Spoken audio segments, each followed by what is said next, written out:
Hello, friends. Welcome to WBB English. Once upon a time, there was a boy living in slums.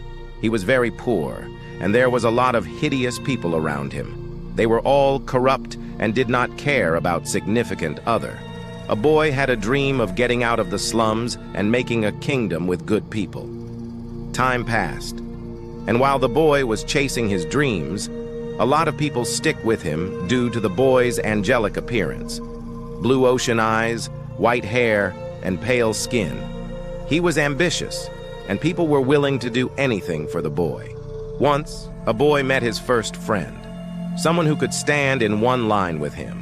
However, his friend never shared the boy's way of achieving his dream. The boy was ready to hurt a lot of people to build a kingdom. He was a villain of his own story all along. He found an artifact that could grant his wish for a heavy price, but fortune teller warned him, "This item will be your downfall," and he did. For a new kingdom, boy sacrificed nearly all his comrades. His friend was begging him not to do it. "Stop! Nothing good can be achieved by hurting others." Nevertheless, the ritual was carried out, and wish was granted. He managed to build a new kingdom, but something went wrong. Gradually, people there became more evil and demonic, and they killed the king. Ritual was broken and price reversed. All the dead comrades came back to life. No good can be reached by suffering. It will not last long, an unbreakable cycle will never end. Long, long ago, there was a little girl who lived with her mom and dad in a tiny house near the forest. The little girl was loved and her life was happy.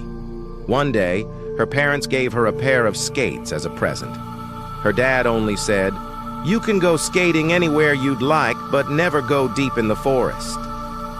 When the little girl left home to try her new skates, she didn't understand why she couldn't go to the forest.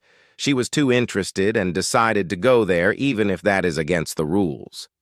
She walked very much, and at some point she found a big, bad wolf. It was twice her height and had a lot of sharp teeth. The little girl was very scared but looked unhappy, so the little girl talked to it. "What are you doing here all alone? It can be dangerous for you," the wolf said. The little girl told it about the present, and the wolf was surprised. He told the little girl that he was her older brother. He loved going to the forest to skate at the frozen lake. One day, brother and father had an argument, and father used the magic skates to turn the boy into a big wolf. He gave the little girl these skates to turn her to a beast, too, in case the father didn't like her anymore. Together, brother and sister came home and banished evil father from there. They lived all together happily ever after, and the little girl was proud she didn't judge the appearance of the big wolf that was her brother. A11. No one has ever told Sophie the story of Little Red Riding Hood, and that was probably the reason why she was not aware of the threat that a big wolf posed to her. He often came to the back door of her house and she fed him leftovers from her family's table until her parents discovered this peculiar friendship of a fair-haired and big-eyed girl and a monster. "Go and make friends with that boy Jack who skates on the pond," her father ordered, and Sophie had to obey, although she felt offended. Jack was behaving very arrogantly from their very first meeting. "You are a loser," he kept repeating, pushing Sophie. The next time Jack did that, she fell painfully. Suddenly the bushes started trembling, and Sophie's friend the wolf hopped out of them onto the ice, roaring at the boy, who was already running away like a coward. Sophie laughed, feeling gratitude. The wolf brushed his nose against her skates. When she got up from the floor, she found herself skating miraculously well. The wolf must have made them magical.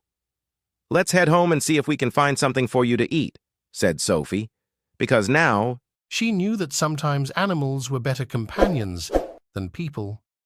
A14 magic is everywhere. Do you see it? What? Do you see that unusual object on the other side of the river? No, there is only a tree. It all started a year ago during Christmas night.